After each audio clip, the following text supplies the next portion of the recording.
So this brings me to my research.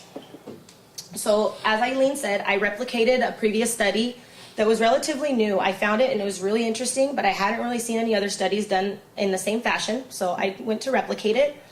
So, and the study was only done on women. So I had men in my sample. I had access to that in the data. So I wanted to extend it and apply a couple of the hypotheses that I had found as well to that data. So in women, I predicted that women that were high in right-wing authoritarianism, the endorsement of benevolent sexism would predict an exacerbated increase in hostile sexism over time compared to women low in right-wing authoritarianism. So what this means is women who value social cohesion and tradition displayed like by those high in right-wing authoritarianism, they'll be more likely to subscribe to those traditional ideals provided by benevolent sexism, and they'll be more likely to lash out against women they see as nonconformists. So women who are not cherishing and who are not delicate. In men, high levels of right-wing authoritarianism should predict subsequent endorsement of benevolent sexism because they'll desire to maintain tradition, but there shouldn't be too much of an effect seen on hostile sexism over time because of the relation of the social dominance orientation, which wasn't measured in our data, so I didn't include in the study. And as I previously mentioned, because they're two separate ideological processes, it's not necessary to measure them together.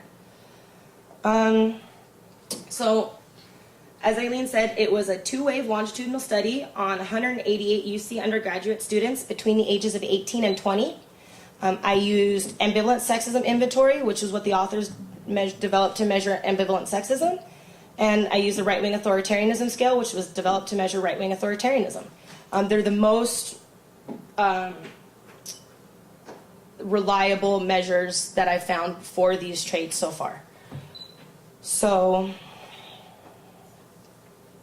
my results. My results were definitely not what I predicted, but they were definitely interesting. So, does the clicker have a pointer? Okay, well, what I found was, as predicted in women, hostile sexism at time 1 was predictive of their hostile sexism at time 2, which it shouldn't change over time. Same thing with benevolent sexism. Those relationships are expected to maintain pretty constant.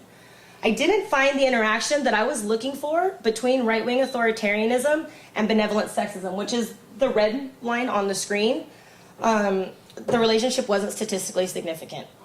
So what I found was statistically significant in women, though, was the direct relation between right-wing authoritarianism and hostile sexism at later times. Right-wing authoritarianism was predictive of both hostile attitudes and benevolent attitudes in women, which is expected. As I said, women who endorse, who value tradition and cohesion as indexed by right-wing authoritarianism, it's understandable why they would submit to the stereotypes provided by benevolent sexism and then lash out against women in forms of hostile sexism. So for men, I went ahead and tested for the interaction anyways between benevolent sexism and right-wing authoritarianism on hostile sexism. There was none, which is to be expected. I actually found a slightly negative relationship. In men, my results were again a little surprising. Benevolent sexism and hostile sexism were each predictive of each other at a later time.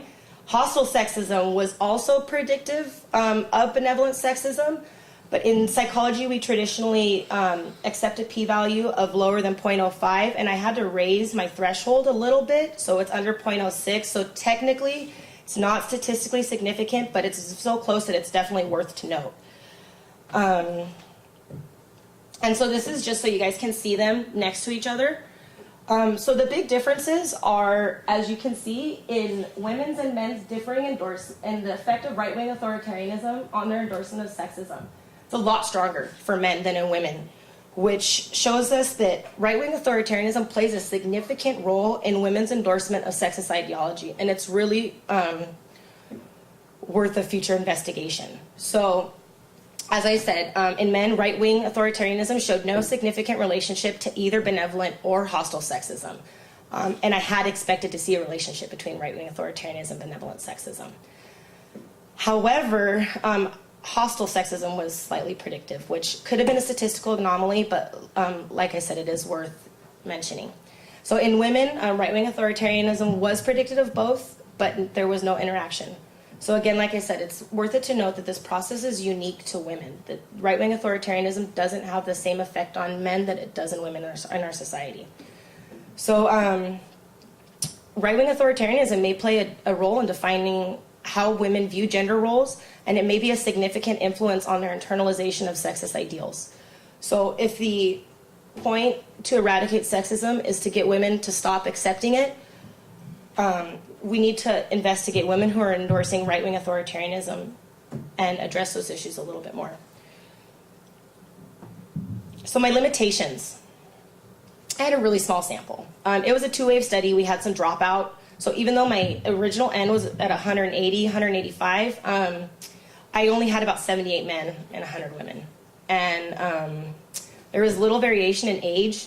This whole entire sample was an undergrad, so they were 18 to 20.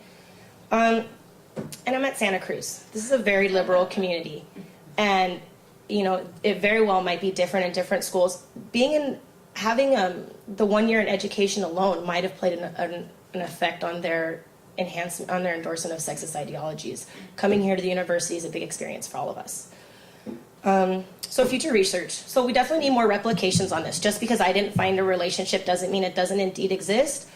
But even the one the authors found was, I saw that they raised their thresholds on a couple too. So even theirs wasn't as strong as we'd like it to be in the psychological community. So more replications are always needed, and definitely expand the sample to include more diverse age groups, multiple communities, and different levels of educational attainment. And that's it.